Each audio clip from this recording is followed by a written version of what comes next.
Our panel discussion, actually, we are going to look at a few things. We are actually going to, we all aware that our digital, our daily activities have been transformed from manual way of doing things to digital way of doing things. If you look at payment systems, if you look at the way we communicate, the way we make use of different systems and so on to help us performing or doing different activities, we normally now connecting or using digital platforms.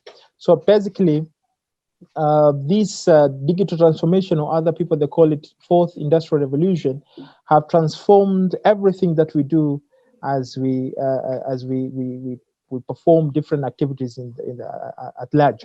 So securing them is quite important, and we need to make sure that these things are well secured, and for making sure that they will be sustainable, not only sustainable, but as well we can be able to live not with fear that someone or anyone can infringe our privacy.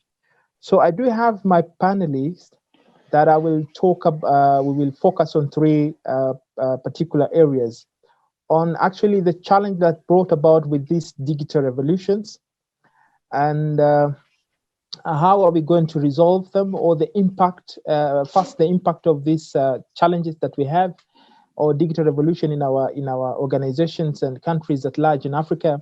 And the last point, we're going to look at how, or best practice on how we can secure these digital revolutions in Africa, so that at least we can be able to perform things in a better way with no disruptions and problems as we operate our on our daily activities. So I do have questions to my panelists, and allow me to start with Olaf Seidel. Hopefully, Olaf, you can hear me. Absolutely. Good. So, Olaf, I want to hear from your experience. What do you think this new revolution, or these new changes that we've been experiencing on our digital world, from transactions, communications, the way we set up our offices and so on, migrating from analog way of doing things to digital? What do you think, on your opinion, that we have the challenges that come along with these particular changes or revolution on digital world? All right, thanks, Yusuph. That's actually a very interesting question, because I believe, especially in light of the pandemic right now, we've seen that a lot of things have changed, and they basically changed overnight. And this is why I think it's very relevant to have this discussion, because some of the organizational aspects, or some of the security aspects, we now need to kind of make sure that they catch up to the realities that were created. When I look at what I've seen in the past, so I'm working for GIZ, for a German corporation, and I'm based in Kigali since the last 2 years, working with a digital ecosystem here, and it's our responsibility to on the one hand side, create digital solutions with the innovation capacity on the ground here, so with young entrepreneurs, and at the same time to do capacity development activities in regards to working with the Ministry of ICT and so on. I think the crucial part is here very much on the awareness raising part, where I feel that in many instances, so much can be done quite easily, but we need to be aware that there might be threats and there might be areas for action.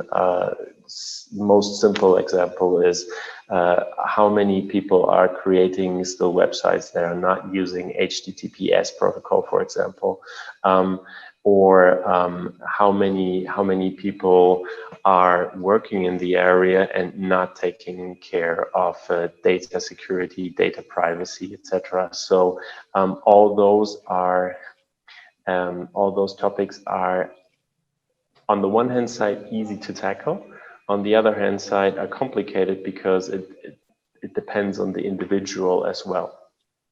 So to my understanding, and to answer your question, I believe a lot needs to be done in terms of awareness raising and in terms of how we now adapt to the new way of doing things and the new way of handling those topics with a little bit of a view and hindsight of this is how we can safely navigate in those areas, and this is where we're trying to set up trainings and educate people on those topics. Very good. Kenneth, Ashigbey. Yes. A good friend from Ghana. Actually, I want to hear your opinion quickly, because you have been in telecom companies. Do you think they have any role to play making sure that we as a community in Africa remain safe as we make use of this we make use of this new way of doing things using digital platforms? Well, do you think you have a role to play?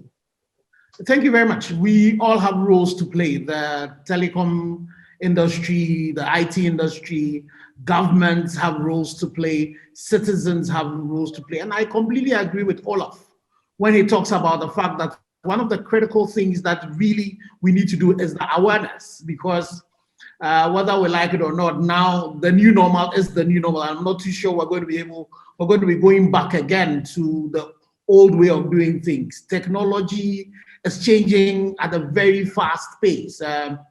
I'm pretty sure that Africa within the next 3 years, 5G would be coming in. The whole issue of Internet of Things.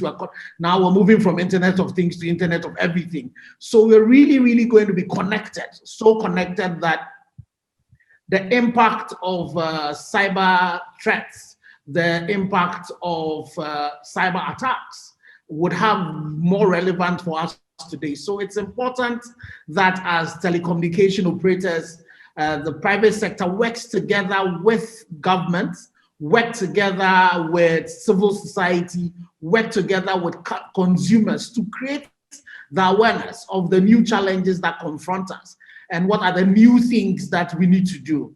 On the technical side, you find out that there's a lot of innovations coming up to deal and make sure that our systems are secure. But the challenge you would find is it's the people that are the center of all the things that we do. The people that will create the vulnerabilities, it's people that will create the vulnerabilities, it's people that would also allow themselves to be exploited. So how do we ensure that we can carry everybody along? How do we ensure that the same way that in Africa you tell your child that don't talk to a stranger, we would bring the same circumspection when we get into the digital space so that we are aware and our cyber hygiene is increased. And so there's a great role that all of us need to play. And within this whole conversation, as Africa, we need to start coming together. So we would want to have, beyond just the governmentals coming together, you also want to see private organizations, you want to see civil societies also coming together. So you want to see AU play a role in it. You want to see organizations like Smart Africa also play a role in it, in bringing together our strengths and making sure that we are harmonizing also our laws in cybersecurity, our cybersecurity laws, our data protection and privacy laws, and ensuring that our people are aware of the new ways of doing things. Not only are they consuming technology and using that to do their agriculture, do their health, do their education, but in doing that, they are also aware of the risks that are involved, and they are taking the necessary precautions that are necessary to ensure that we really are protected and we are able to take advantage of the fruits that can come out of this digital revolution that we are currently seeing. Thank you very much, Kenneth. As we can see now, all those crimes that we have been doing, from, for example, stealing money, now we steal them through online. We do the stealing online. Have reached a point where people doing impersonation of other people, infringing people's privacy, hacking into different systems, and so on. We have seen now even we reached a point where people can easily kill other people using these cyber attacks and so on. So my question to Gertrude is that, what do you think should be done? What do you think our African countries should extend their efforts to make sure that our digital platforms remain secured? Thank you, dear moderators. Morning, everyone. Allow me to tell first a few words about UNETEL, which is the National Union of Mobile Network Operators MNOs in Côte d'Ivoire. Its members, whose current weight is 80% of GDP and 11% of tax revenues in Côte d'Ivoire, are the Free Big, Orange, MTN, and Move. Today, UNETEL is at the forefront of thinking about the issues of the digital transformation of the Ivorian economy. Coming back to our topic, I will say that today, any organization that wants to enter the digital age is automatically exposed to digital crime. As well, the digital risk will be increasing as digital service, IoT, and computer literacy increase. In this context, and looking at our realities in Africa, I think that the first challenge for organization should be that of competence. Indeed, while there are now many specialists in finance, marketing, agriculture, etc., Africa has a large deficit in high quality human resources in all areas of cybersecurity.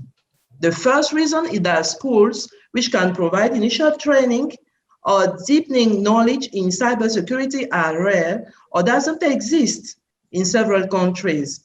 Second, there is few or no awareness among decision makers and other people in companies or public administration about securities, which remains the domain of IT managers.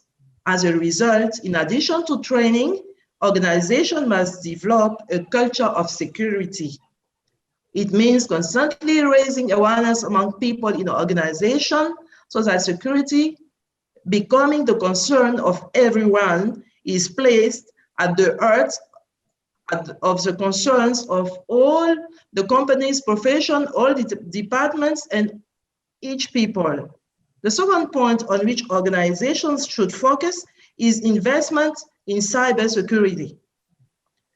As primary targets of hackers, banks, and telecommunication companies place a particular importance on cybersecurity, which is now one of their priority spending items. In Côte d'Ivoire, for example, one of the telecom operators has a cyber defense branch, both for its internal needs and those of its customers. Unfortunately, such kind level of priority doesn't exist in many of the economic sectors that still remain behind. In the same way, most investment in the public sector in recent years has been in road infrastructure, water, electricity, education, health, etc. And the trend seems to be maintained over the next 5 years to the detriment of cybersecurity. Finally, the third key point for African organizations should be the development of real security policies. That is to say, policies to be built should be able to promote the digital transformation of the economy, ensure data privacy for consumers, allows companies to value data, and ensures the effective protection of both territories and economic activities. The policies should also be developed through close, ongoing, and transparent collaboration among all stakeholders in order to create dynamic and safer cybersecurity environments with a focus on creating digital trust for all. I will finish by sharing one information that will allow us to measure the remaining path. According to the ITU Cybersecurity Index 2018, only 3 countries, for instance, Mauritius, Kenya, and Rwanda, among 55 nations, have a high level of cyber threat readiness. Thank you. Thank you very much, Gertrude. Very, very good. So you have seen Mauritius, Kenya, and Rwanda are ready, or they are very much ready when it comes to cybersecurity and fighting cyber attacks. But we all understand that these are challenges that we currently have, and we all understand that we need to do something to make sure that things are getting better. So all in all, I would like to thank you all on the panelists. I can see the time is not on our side.